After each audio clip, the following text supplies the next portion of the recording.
الصبر کنز من کنوز الجنه. صبر گنجینه از گنجینه های بهشت بوده. و انما یدرک الانسان الخیر کله بصبر ساعت. اگر انسان خواه تمام جنت صاحب شود، یک ساعت هم باشه دنیا دا صبر کنه. همه جنت بهاش به یک ساعت صبر بوده. امروز الحمدلله ما 16 17 ساعت صبر میکنیم. چه خیر پگه جنت برای ما نصیبه. رمضان همین ماه مای صبر این. ای صبح صادق کی کامپیوتر نغزه میبینه، کی زنش نغزه میبینه، کی خوردن و نوشیدن نغزه میبینه، کی نفس پرستی را نغزه میبینه حلال ای. لیکن به خاطر خدا یک ساعت هم باشه گفته حضرت شما صبر کنه، صبر یک ساعته گفته کلی بهای جنت ای. بهای جنت ای این صبر. و کان یقول، حضرت گفتن من اعطی درجه الرضا. میخوای که خدا شما راضی باشه؟ کی میخواد خدا از راضی باشه؟ اما کفی المعونه، چیزی که در بالای سرش میبیان به همو بسندگی کنه. همین روز خدا یک قاشق نمک داده به همو شکر کن. همین روز خدا یک پیاله آب داده به همو شکر کن. قسم به خدا نعمتی که در ما دادگی در می دوره زمان امیرالمومنین خانم که نعمت نبود. خوب خدا ما را نعمت دادگی، خوب خدا ما را نعمت داده. ای چهار طرف ما نعمت داده. میگه خدا در نعمتی دادگیم شما راضی باشه، من ای شما راضیم. نعمت های ما خیلی فراوانه امروز. و من کفی المؤن صبر علی المحن. اگر خواه کسی که در این چیزی دادگی خدا مقصد دیگه راضی باشه، در تمام مشکلات بالا آمدگی صبر کنه، پروردگار صبر اینه چیکار میکرده؟ منحت میکرده. ما یک کلمه داریم محنت، یک کلمه داریم چی های؟ محنت. همین محنت نیش اول میمونیم، حش بعد نه میشه منحت. منحت چی بده؟ تو محنت میکردی، صبر میکردی، خدا تو منحت میداده. منحت چی بده؟ بلندترین درجه رضاگی خدا. خدا را میداده، تو را منحت میگفتیم. خدا ما را انمو درجه بالا دمیتیه. این به چی بده است؟ همون دادگیش را شکر کن، همین بودگی را خور، بودگی را استفاده بر.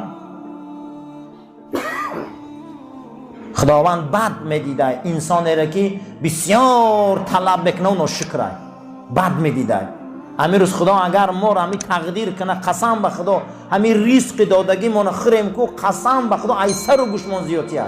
یک ثروتمند داشته بودن که خدا گوسفند در من داده و تیب میگه کلا گوسفند من کرده. شیر من داده میگه تیب به پرگی شیر من کرده. اصل خدا من داده من کرده. پول من داده میگه قسم به خدا من یگان جا رفته راحت کردن نمیتونم، برای که من یگان کلوبای معیشی در آمده میتونم، نه عرق نوشیدن میتونم، من چند کرات حاجیون همه چی را داده میگه. همون روبایی که انگور نگاه کرده میسه میگه من که نگاه کرده میسه نعمت ما.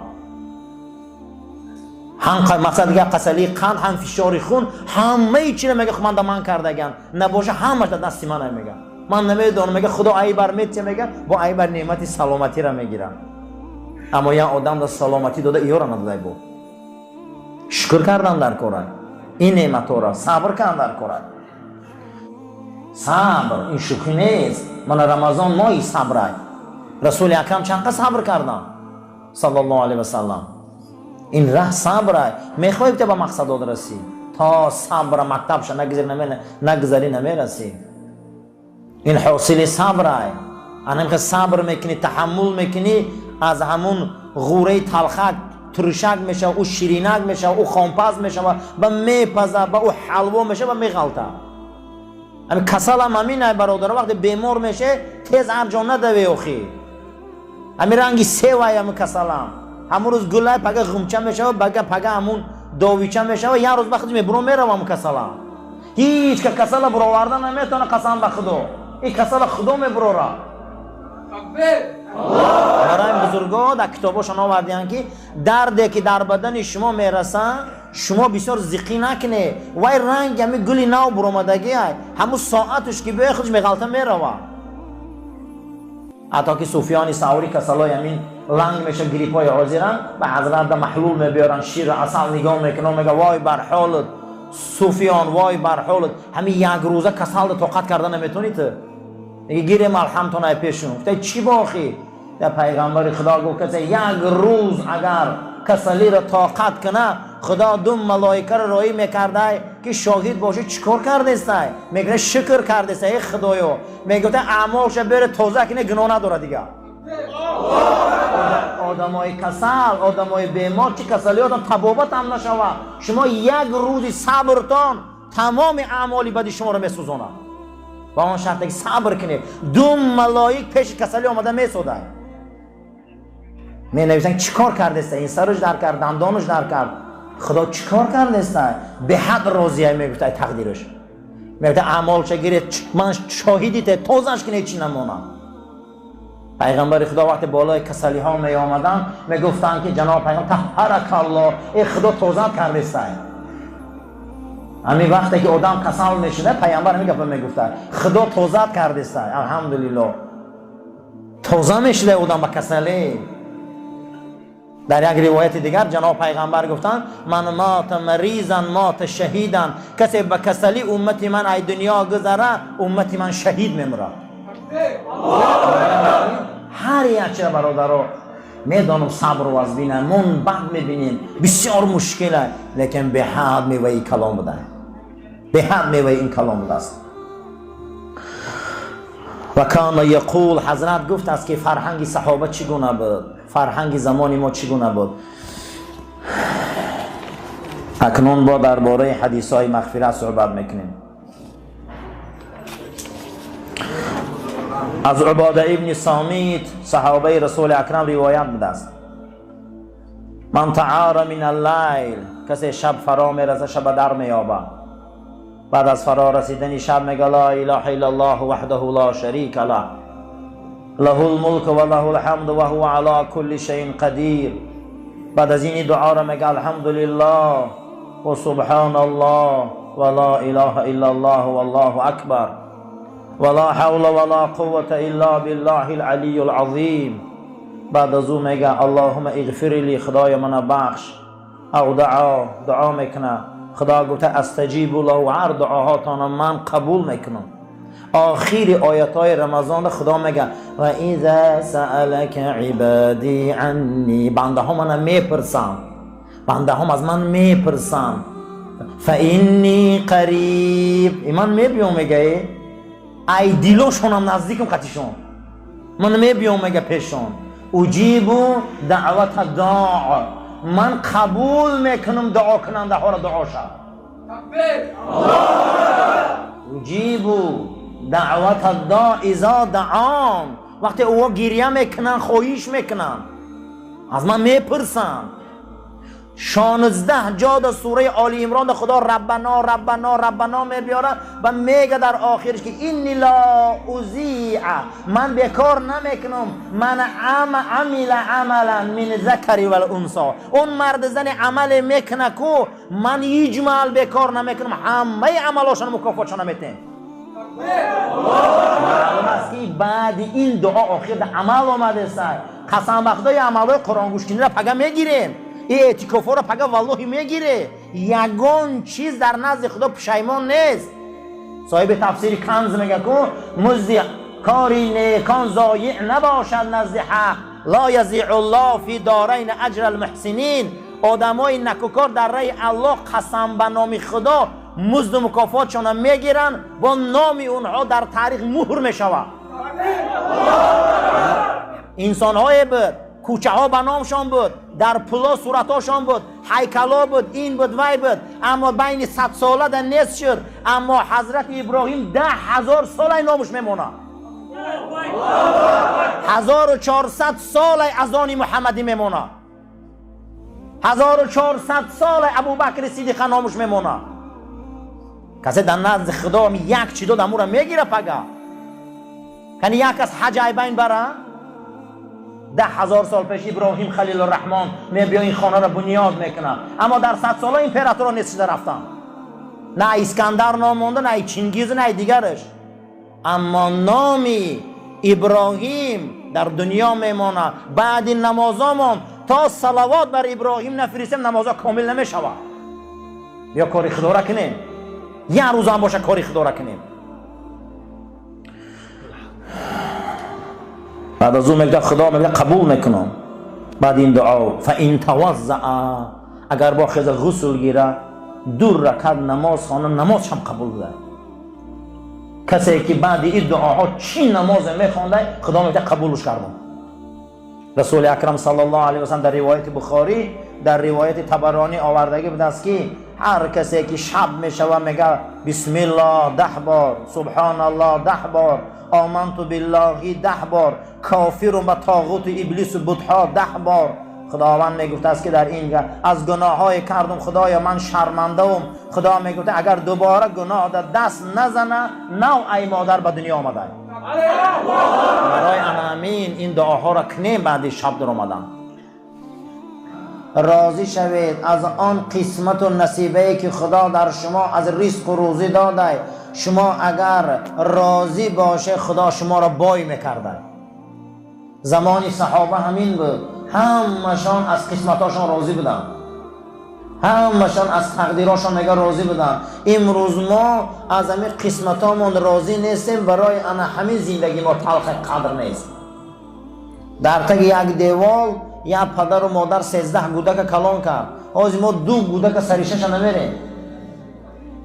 همین در تک یک دیوال قسم به خدا همین 50 سال پیش بینید در تک یک دیوال و 2 خانه فقیری 13 15 گودک از آنو شو دادن کلان کردن، یگان مشکلات نبود. آزی برای 2 گودک باور کنیم ما 6000 کیلومتر آمدگیم. برای آن که ما قسمتی دادگی خدا راضی نیستیم. مخی راضی که نمیشیم خدا ما را سرگردان میکنه. باید ما راضی باشیم ای قسمت. این همین روز 100 روبل هم کار میکنی راضی باش، 10,000 روبل هم کار میکنی راضی باش، 100,000 پول هم میکنی راضی باش. خداوند در بدنت یه نیرو میداده تو میشیدی بای. بای همینه. بای کیست؟ بای کسی بود است که به قسمت خدا دادگی راضی بوده. راضی باشیم، راضی باشیم. این همه دنیا عزیزا. و احسن جوار من جاورک تکن مؤمنا، هر کسی که همسایش حرمت کنه وای مسلمان بوده. کسی همسایش حرمت نمیکنه وای ایمانش کامل نیست. سیومین چیزی که در زمان صحابه بود میگن این همسایه دوستداری بود، که همسایه قسم به نام خدا یکی از واجبات ایمان این احترام همسایه. همسایه را دوست داره. اگه همسایگی موضوع به حد ضعیف شده، به حد. کسی که میگه اگر همسایه را احترام کنی تو دان که این احترام کنی تو این همسایگی تو را میکنه مومین. تو مومینی. و احبب للناس ما تحب لنفسك تکن عدلا، هر چیزی را که برای خودت دوست میداری او را برای مردم دوست دار، تو میشی عادل. عادل که بده؟ دوست میداری مال تا دزن، مالی مرده که ندز. دوست میداری غیبت کنن تا مرده که غیبت نکن. دوست میداری زن تا نگاه کنن، نمیداری زنی مرده که نگاه نکن. چیزی را برای خودت دوست میداری او را برای جمعیت دوست دار. چیزی را که برای خودت بد میبینی او را برای جمعیت بد بین. تو بدی در زمین عادل. عدالت همینه برادران. و اقلل الضحک، خنده را کم کنه. گفتن خنده را کم کنه. فانه یمیت القلب کما یموت البدن، خنده قلب میکشته چخیل قلب بدن میکشته. من اگر قلب ای کار مونه بدن ای کار میمونه. خنده قلب میکشته، خنده بسیار. حتی در یک روایت صحیح آمدگی است که هر کسی که مردم به حزل و شوخی میخندانه، من حاضر مقصد مرکزهای حزل و شوخی هستن، هزار مسخره باز صحنه میبره، روز قیامت اینا میمون میخستیان. حدیث صحیح هست. این خندین کمان و این جوروی شوخی گرکا و این دیگر چه تماشا میکنه میخندیم که برابرشان طبق حدیث رسول اکرم اینا فردا میمون میخستیان. اما میمون باز مهم با حضرت میگه در زمان صحابه خنده کم بود. اگر پیغمبر میخندی تبسم میکرد، زیرا که امتحانی ما مزبینه. منکر و نکیر حقه. پلیس را چی؟ ترازو چی؟ عزرائیل خدی روبرو آمدن چی؟ امام غزالی گفت است که از کتاب تورات و انجیل و زبور و تمام بزرگا قد شیشتم ای 400 استاد همین قولا را گوش کردم، از مردن تا لحد ماندن خدا 40 سوال میداده. هیچ کس او سوال را تیار نکرده چی نمیخندید. ای مردن تا لحد ماندن گفته 40 سوال خدا میداده. حال قیامت سوال سر نشده 7 سوال میداده. یکم میگفته عمری را که دادم در کجا صرفش کرده، این پول و مالی را که دادم در کجا کسبش کرده، جوانی که دادم در کجا پیرش کرده. میپرسیده ای همین مردن تا لحد 40 سوال بوده. ایرا میگن عقبه های وزبین داریم در پیش. اول تلخی جان، دویم سلامت بردن ایمان. کی باور داره که سلامت میبره ایمان پرده خاکالی؟ در زمان حضرت عمر رضی الله تعالی عنه یک مسیحی بود، میگم از عربای بنی لخم بود، بعد اساسا شاه میشود. عربای بنی منذیر شاه میشود در عراق، بسیار شای کلان میشود. با موسم حج بوده، میبینه که پای یک اعرابی را میجقه، پاش یک اعرابی میجقه، یا بادیه نشین. غرورش بلند، دیگر یک مش در دهن همون انسان فقیر میزنه، پا ما جقه. دیگه گفته خیلی شاه لبا میکفه، باید میشینه به خانه خدا علمش میکنه، میگه این زمان عدالت های، زمان عمر های. میپرسن که امیرالمومنین خیمش او بر کعبه ده زدگی های، میگه میرم شکایت به صاحبه که در دهن من به مش میزنه. میگه که حضرت عمر ششتگی، میگه همین خیلی مرد، همین خیلی قدای در کفت چپش خالی سبز داره. گفته میبیاین که این شاه بنی منذیر بوده، مسلمان شدگی، یکی از همون امیرای دور. و میگه همین نزدی؟ میگه بله. و میگه چی میخوایی؟ میگه خزد دهنم کفید. و حضرت میگه که دستات پایان کن، میگه یک مش در دهنت میزنه، خدشه میگیره، عدالت باید جاری شود. میگه بعد روز میگه خب پولت میتم اینود میتم که عربی اگرا بوده روزی نمیشه. خب میگه فردا همین شو میگریزه میره حبشستان مسیحی میشود، به خاطر که یه مش من میزنه بوده غرورش. همین شاه میگریزه امیر بود، امیر بنی منذیر، گریخته مسیحی میشود. در مسیحیت چی را قبول میکنه؟ در همو حبشستان میره مسیحی میشود. وقتی مسیحیت قبول میکنه، وقتی مسیحیت قبول کردن در آخری عمرش میشوه، با آخری عمرش میشوه. میگه تنصرت فی آخری عمری، در آخر عمرم مسیحی شدم، کاش که میموندم همو اعرابی در سرم به شطه میزدم، من به ایمان میمردم. خدای انامین برادر حال آخر عمره، حالی با کاش که میگه همه کارا رو من نمیکردم، کاش که من همین کار، من ده ها پرتارگا میدانم که گریه کردن که من ایتنی کنی مردم جای نماز گرفتگیم، زار گریه کردن که خدا لعنت کنه همین کارشم، همین وظیفه‌شم، همین خیلی دور بود که من مردم ترابه خانی نماندم. این عاقبتش اومدم کو، ولی قسم به خدا همه اینو انگوش میگزم. این درگاه خدا های، من ده ها پرتارگا خودم شاهیدم، پرتارگا رو کلانو میدونن کی بود. زار گریه کردن که ما واقعا جاگیل بدیم، اگر همون وقت میمردیم ما به ایمان بدیم. برای همین انسان باید فکر کنه یک مراتبه. چی ده میخندی ولی بلند؟ خنده بلند قلب میکشته، ولی مسخره بازایی که در صحنه ما رو میخندانن که ما هم برابر دی و یا گناه میگیریم، ما هم برابر دی و یا گناه میگیریم. برای شوخی نداره. جناب پیغمبر گفته بود که زمانی ما صحابه هاش و تابعین خنده را کم میکردن، زیرا که خنده قلب میکشه، چی گونه که قلب بدن میکشه. برای این برادرها خنده را کم کنیم، زیرا که ای پیش ما عقبه های وزبین داریم. و کان یقول، حضرت گفتن ایها الناس، ای مردم، انکم لا تنالون ما تحبون الا بترک ما تشتهون. ای مردم، شما هیچی را صاحب نمیشه، او آرزو و حواساتان صاحب نمیشه تا شهوت و کیف و صفا و افلاسی را بس نکنی. تا کیف و صفا را بس نکنی، این رمضان در امروز تا فرو رفتن آفتاب ما چند چی را بس میکنیم، با خدا میگه لعلکم تتقون، شما با تقوا میرسه. تا امروز گشنه و تشنه نمونی با او درجه نمیرسی.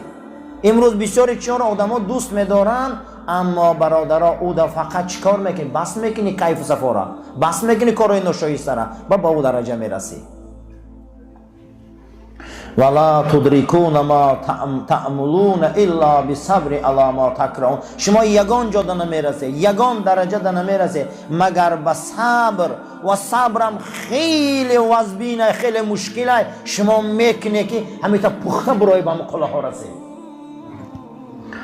طبق سلسله بحثامون و بحث مناظره هایی که هر شب رمضان ما با شما داریم، با عنایت و رحمت خدا از کتاب حضرت حسن بصری و در زمان پیغمبر چرا قدر قیمت بلند بود، در زمان تابعین چرا قدر قیمت بلند بود بین مسلمان ها، و امروز قدر قیمت منزلت در بین ما خیلی ضعیف شده گیه. سبباش هم بیاره که سبباش چی بود. دیگر از سببهای قدر قیمت در زمان رسول اکرم و در زمان تابعین چی گونه بود. ای ابن آدم، فرزند آدم، زمان من فرهنگش، زمان من اخلاقش، زمان من تمیزش این بود: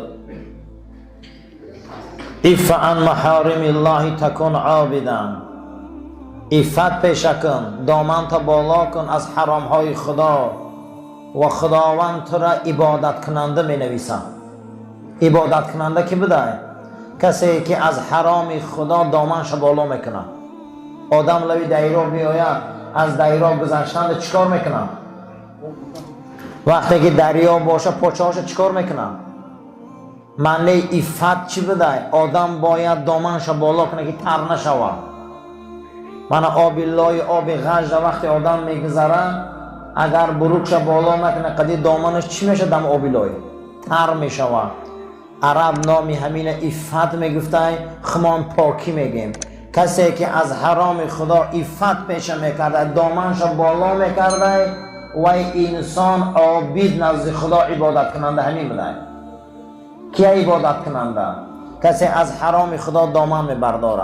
زمان صحابه و تابعین هم خیلی بوده. عفت پیشه کنه. عفت برای مرد و زن این واجبات ایمان است. این خیلی گمان نکنه که فقط عفت برای زنکا است.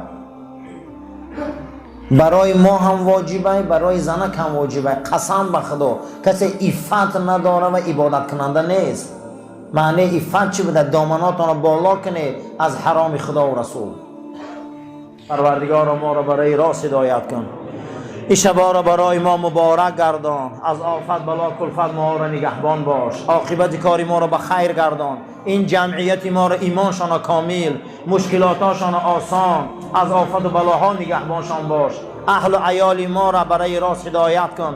فرمان برداری و توفیق در اهل عیال ما نصیب گردان. ما را محتاج ناکس و نااصل نگردان. پروردگار قرآن حاکم دنیا گردان، سنت نظام دنیا گردان. نام رسول اکرم صلی الله علیه و سلم در تمام دنیا پرچمش بلند گردان. دشمنای اسلام لایق هدایت باشن، هدایتشان کن. لایق هدایت نباشن، سرنگونشان ساز. اللهم ربنا آتنا فی دنیا حسنة و فی الاخرة حسنة و قنا عذاب النار. آمین یا رب العالمین. و عنایت و یاردم خدا من ای 604 صحیفه قرآن، من همگی 98 صحیفه دیگه مون. هیچ من قرآنم خلاص میشه استاد که 98 صحیفه دیگه 4 بگرد تمام میشه. من ان شاء الله که همش خدا ثواب نویسم. صفاتون راست گیری.